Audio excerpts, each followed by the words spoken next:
Hello everybody, स्वागत है आपका। मैं सदन कुमार आपका स्वागत करता हूं। आज के वीडियो में हम लोग क्लास 9th ज्योग्राफी के चैप्टर 1 के जो भी क्वेश्चन हैं उनको सॉल्व करने वाले हैं। साथ में हम लोग मैप का भी और ग्लोब का भी सहारा लेंगे, जिससे हमारा क्वेश्चन जो है वो अच्छी तरह से बन पाए, हमारा कंसेप्ट क्लियर हो पाए। और कंसेप्ट क्लियर होगा तो इससे संबंधित और भी अगर क्वेश्चन बनते हैं तो उनको हम लोग आसानी से सॉल्व कर पाएंगे। तो शुरू करते हैं। पहले हम लोग वैकल्पिक क्वेश्चन यानी कि ऑब्जेक्टिव क्वेश्चन को देखेंगे, देन हम लोग शॉर्ट क्वेश्चन, उसके बाद लॉन्ग क्वेश्चन, उसके बाद बाकी जो क्वेश्चन है उसके लिए हम लोग वीडियो देखेंगे। तो शुरू करते हैं। सबसे पहले हम लोग वैकल्पिक क्वेश्चन या ऑब्जेक्टिव क्वेश्चन। पहला क्वेश्चन है, कर्क रेखा किन राज्यों से नहीं गुजरती है? यहाँ पर नहीं, ये याद रखिएगा, नहीं पूछ रहा है। ठीक है, तो हमने बताया था वीडियो में कि भारत में कर्क रेखा जो है वो 8 राज्यों से होकर गुजरती है। ठीक है, जिसमें मित्र पर गमछा झार एक ट्रिक हमने बताया था। और ट्रिक आपको याद ना हो तो मैप कम से कम याद हो तो वहाँ पे समझ सकते हैं कि कैसे हमने समझने का प्रयास किया था। चलिए इसको हम लोग मैप के माध्यम से देखते हैं कि राजस्थान या छत्तीसगढ़, उड़ीसा, त्रिपुरा में किन राज्यों से यहाँ पे कर्क रेखा नहीं गुजरती है। ठीक है, तो मैप में आते हैं। ये रहा आपका प्यारा भारत, और इस हम लोग मैप में यहाँ पर देखेंगे कर्क रेखा, ये कर्क रेखा गुजरी हुई है। ठीक है, तो ये कर्क रेखा किन किन राज्यों से गुजरती है? सबसे पहले हम लोग पूर्व शुरू करते हैं, कर्क रेखा। ठीक है, उसके बाद राजस्थान का छोटा सा भाग, उसके बाद मध्य प्रदेश, उसके बाद छत्तीसगढ़, झारखंड, फिर पश्चिम बंगाल, फिर यहाँ पर छोटा भाग त्रिपुरा, फिर मिजोरम। तो 8 राज्य आपके हो गए, गुजरात, राजस्थान, मध्य प्रदेश, छत्तीसगढ़, झारखंड और उसके बाद पश्चिम बंगाल, त्रिपुरा और मिजोरम। तो इस तरह से यहाँ पर 8 राज्य हैं जो कर्क रेखा के अंतर्गत आते हैं। क्लियर है? तो यहाँ पर उड़ीसा ऑप्शन था आपका, तो उड़ीसा यहाँ नहीं आता है। उड़ीसा देख रहे हैं आप, उड़ीसा झारखंड से नीचे है और ये यहाँ पे कर्क रेखा नहीं गुजरती है। तो इस क्वेश्चन का आंसर जो होगा वो हो जाएगा आपका उड़ीसा। ठीक है, तो पहला क्वेश्चन का आंसर क्या होगा? उड़ीसा। सेकंड क्वेश्चन देखते हैं हम लोग। सेकंड यानी दूसरा क्वेश्चन हम लोगों का है, भारत का सबसे पूर्वी देशांतर कौन सा है? सर्वे पूर्वी देशांतर। ठीक है, आपने अक्षांशीय और देशांतरीय विस्तार भारत का पढ़ा था। ठीक है, तो इसको मैप पर ही हम लोग सॉल्व करेंगे। आइए देखते हैं यहाँ पर। ठीक है, ये रहा भारत का मैप, यहाँ पर देशांतरीय विस्तार हम लोग देखेंगे। ठीक है, इससे पहले एक और मैप है जिसमें बेहतर समझ में आएगा हम लोग को यहाँ पर। ठीक है, इसमें देखिए हम लोग को पूर्वी देशांतर पूछा है। आपको पता है देशांतर रेखा कौन सी होती है? लैटिट्यूड को होता है। ये आपका ऐसे जो हॉरिजॉन्टल लाइन है उसको हम लोग लैटिट्यूड लाइन बोलते हैं, और ये जो आपका वर्टिकल लाइन है इसको हम लोग देशांतरीय रेखा यानी लॉन्गिट्यूड बोलते हैं। तो यहाँ पर हम लोग देखने वाले हैं कि हमारा पूर्वी देशांतर कौन सा है, सबसे पूर्वी देशांतर कौन सी लाइन है। क्लियर है? तो इसमें हम देखें तो ये आपका देशांतरीय विस्तार 68 डिग्री 7 से, ठीक है, पूर्वी देशांतर से 97 डिग्री 25 मिनट पूर्वी देशांतर तक है। यहाँ तक है, सबसे पूर्वी पूछा है। तो आपको दिशा पता होगा कि नॉर्थ आपको इंडिकेट कर रहा है ये। ठीक है, नॉर्थ, और नीचे होगा साउथ। ठीक है, इधर ईस्ट और इधर वेस्ट। ठीक है, आपका नॉर्थ ऊपर हो गया।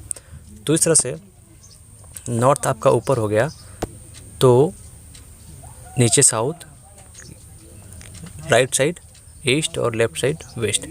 तो इसमें सबसे पूर्वी पूछा है, तो सबसे पूर्वी देशांतर जो हमारा होगा ये आपका 97 डिग्री 25। सबसे पश्चिमी देशांतर पूछे तो आपका 68 डिग्री 7 होगा।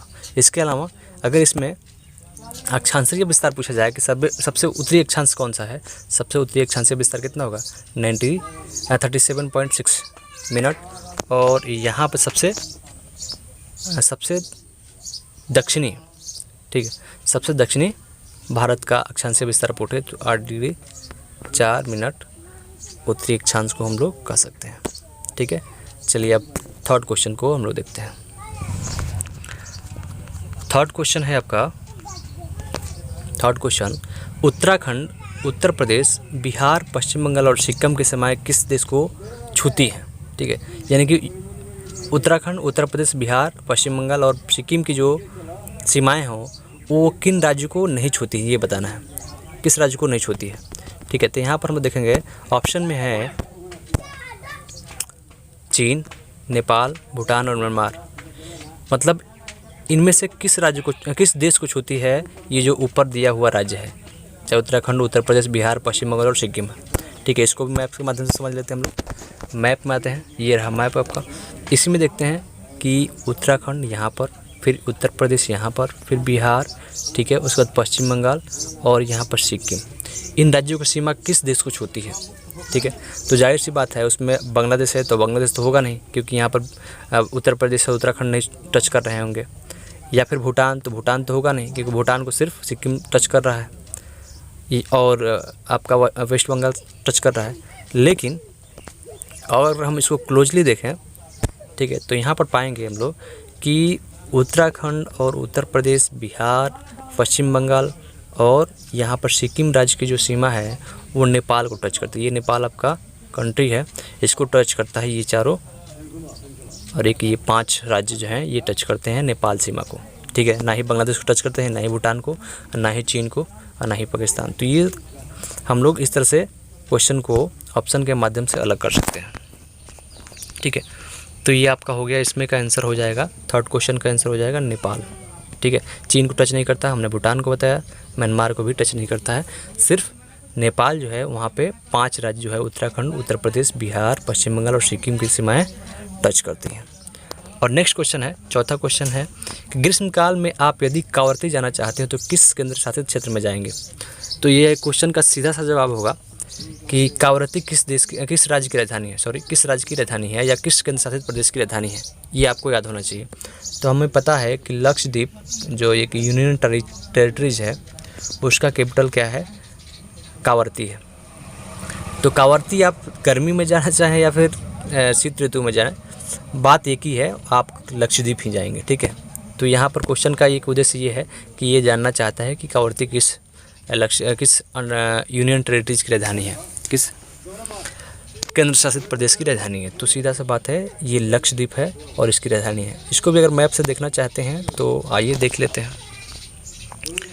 ठीक है, इसमें कैपिटल तो नहीं दिखेगा, लेकिन ये आपका लक्षद्वीप है और इसकी जो कैपिटल है वो है कांवरती। ठीक है, अंडमान निकोबार का आपको पता होगा पोर्ट ब्लेयर कैपिटल है। तो यहाँ पर इस क्वेश्चन का आंसर आपका हो जाएगा, सीधा सा क्वेश्चन का आंसर हो जाएगा लक्षद्वीप। और 5वां ऑब्जेक्टिव का ये लास्ट क्वेश्चन है। ये क्वेश्चन कहता है मेरे मित्र एक ऐसे देश के निवासी है जिस देश की सीमा भारत के साथ नहीं लगती है। आप बताइए वह कौन सा देश है? भूटान आपको पता है पड़ोसी देश है, बांग्लादेश पड़ोसी देश है, तजाकिस्तान और नेपाल। तो नेपाल तो पड़ोसी अभी देखा था हमने। यहाँ पे तजाकिस्तान देश जो है वो भारत का पड़ोसी नहीं है। ठीक है, तो अगर तजाकिस्तान की राजधानी देखनी है, तजाकिस्तान का मैप में कहाँ स्थिति है, तो इसको हम लोग आइडेंटिफाई कर सकते हैं, लेकिन वर्ल्ड मैप में हम लोग को चलना पड़ेगा। यहाँ देखिए, यहाँ है आपका तजाकिस्तान। इसको थोड़ा जूम कर लेते हैं जिससे आपको बेहतर समझ में आएगा। यहाँ ये जो कंट्री है ये तजाकिस्तान है। ये भारत का मैप है, आपका देख रहे हैं आप। तो यहाँ भारत का मैप जो है तजाकिस्तान से टच नहीं करता, पाकिस्तान से टच करता है, नेपाल से टच करता है, चीन से टच करता है, म्यांमार से टच करता है, बांग्लादेश से टच करता है, लेकिन यहाँ पर आपके तजाकिस्तान से टच नहीं करता है। तो इस क्वेश्चन का आंसर हो जाएगा आपका तजाकिस्तान। ठीक है, बैक चलते हैं हम लोग, सीधा क्वेश्चन का आंसर हो जाएगा तजाकिस्तान जो है वो भारत की सीमा से नहीं लगा हुआ है, इसका बाउंड्री टच नहीं करता। तो इस वीडियो में हम लोगों ने ऑब्जेक्टिव क्वेश्चनों को सॉल्व किया। ठीक है, इसके बाद वाले वीडियो में हम लोग देखेंगे जो हमारे शॉर्ट क्वेश्चन है और लॉन्ग क्वेश्चन। ठीक है, तो इसको हम पार्ट 2 में देखेंगे। अगर आपको ये वीडियो पसंद आ रहा होगा तो इसको लाइक और सब्सक्राइब करें, साथ ही दोस्तों को शेयर भी करें जिससे अधिक लोग फ़ायदा उठा सकें। मिलते हैं नेक्स्ट वीडियो में शॉर्ट और लॉन्ग क्वेश्चन के साथ। तब तक के लिए धन्यवाद, बाय।